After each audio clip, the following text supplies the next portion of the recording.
Chittagong city কর্পোরেশনের 2025-26 অর্থ বছরের জন্য 2,145 কোটি 42 লাখ টাকার প্রস্তাবিত বাজেট ঘোষণা করা হয়েছে।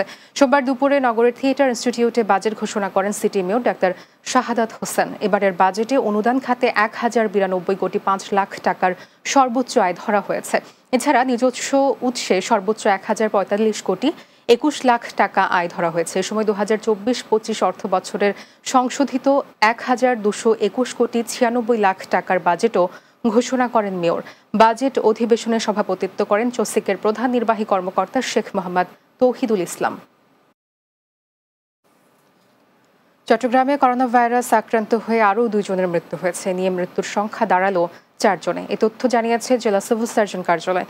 করোনায় মৃত্যু হওয়া 2 জন হলেন পটিয়া উপজেলার 14 বছরের মোহাম্মদ ইরশাদ ও কর্ণফুলী উপজেলার বাসিন্দা 45 বছরের ইয়াসমিন আক্তার। এদিকে 24 ঘন্টায় নতুন করে আরও 12 জনের করোনা শনাক্ত হয়েছে।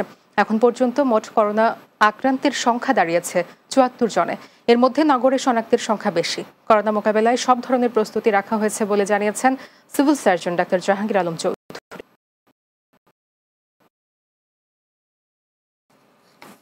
চট্টগ্রামের পাওনা টাকা পাদে সংবাদ সম্মেলন করেছেন ব্যবসায়ী মৃত অমূল্য রতন ধরের ছেলে গোবিন্দ ধর।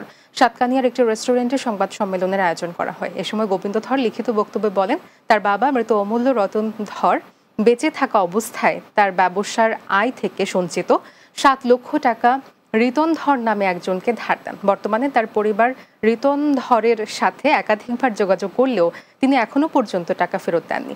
উল্টো তাদের প্রাণ নাশের হুমকি দিচ্ছেন। বর্তমানে তারা নিরাপত্তাহীনতায় ভুগছেন। এ অবস্থায় প্রশাসনের সহায়তা চান তার পরিবার।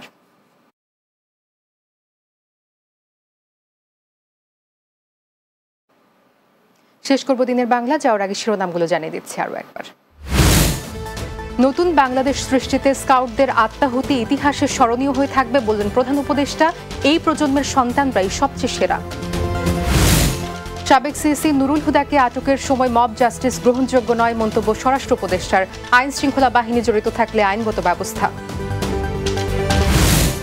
ভোটাধিকার হরণকারীদের আইনের আওতায় আনতে হবে দাবি জয়নুল আবদিন ফারুকের। বিতর্কিত হয় এমন কিছু না করার আহ্বান। এবং পটুয়াখালীর জেলেরা সাগরে নামলেও ধরা পড়ছে না কাঙ্ক্ষিত ইলিশ। বৈরী আবহাওয়ায় সাগর উত্তাল থাকায় খালি হাতে ফিরতে হচ্ছে তাদের।